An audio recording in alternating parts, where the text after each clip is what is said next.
कक्षा 11 हिंदी काव्य हम पढ़ रहे थे। कवितावली का अंतिम पद हम आज पढ़ेंगे। चलिए देखते हैं।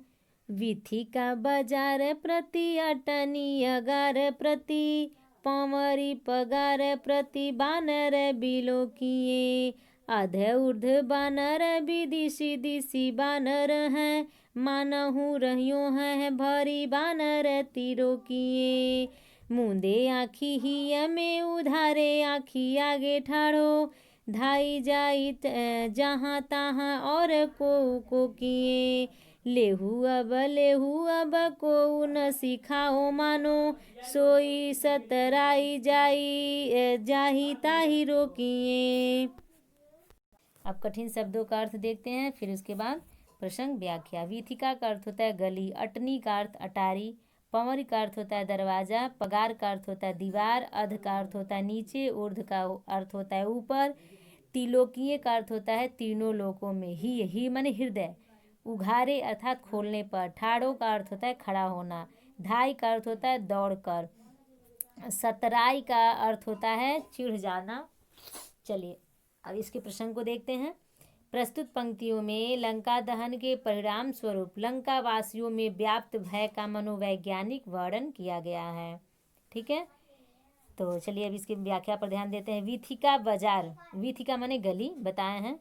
वीथिका बाजार प्रति अटनी अगार प्रति, भयंकर या भय से व्याप्त लंका वासियों को गलियों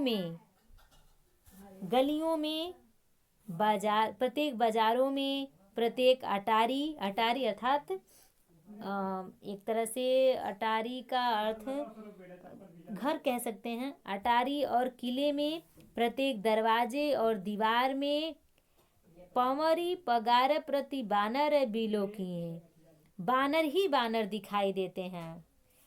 अध ऊर्ध बानर विदिशी दिशी बानर हैं, नीचे ऊपर तथा दिशा विदिशा में सब जगह बानर ही बानर दृष्टिगत होते हैं, दिखाई देते हैं।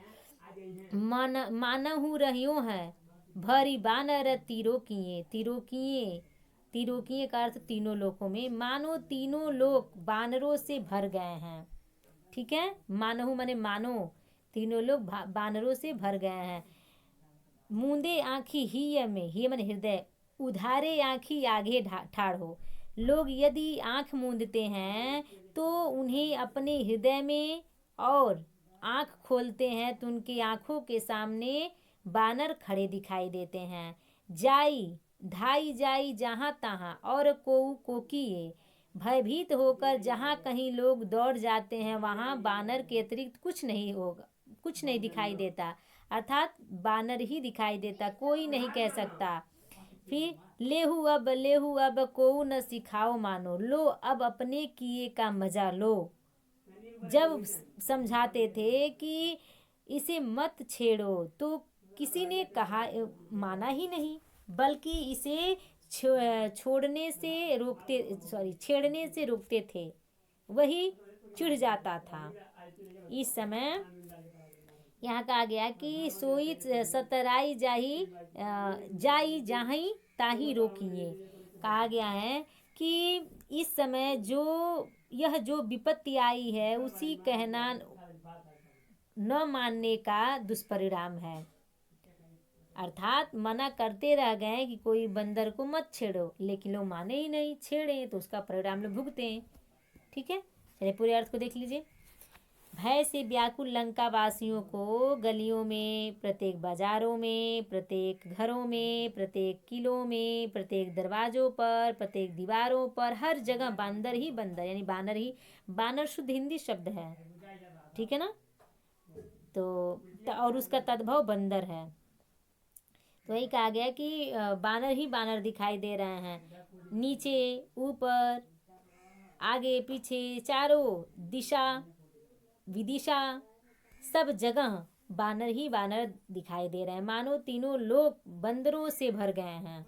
लोग यदि आँख मूंदते हैं तो उन्हें अपने हृदय में, आँख खोलते हैं तो आँखों के सामने बंदर दिखाई देते हैं। भयभीत होकर जहाँ कहीं लोग दौड़ जाते हैं वहाँ बंदर के अतिरिक्त कुछ नहीं होगा, अर्थात कुछ और नहीं दिखाई देता, बस बंदर ही दिखाई देता। लो अब अपने किए का मजा लो। जब समझाते थे कि इसे मत छेड़ो तो किसी ने कहा ही नहीं माना, बल्कि जिसे छेड़ने से रोकते थे वही चिढ़ जाता था। यह क्या है, उसी का दुष्परिणाम है। अब विपत्ति आई है, अब झेलो सब लोग। किसी वस्तु से भयभीत व्यक्ति के मनोविज्ञान का वर्णन करने के साथ साथ स्थिति, यानी कि जो उस समय का परिस्थिति था उसी पर इन्होंने क्या किया है, फोकस किया, अर्थात दर्शाया है उसी को। चलिए आगे देखते हैं।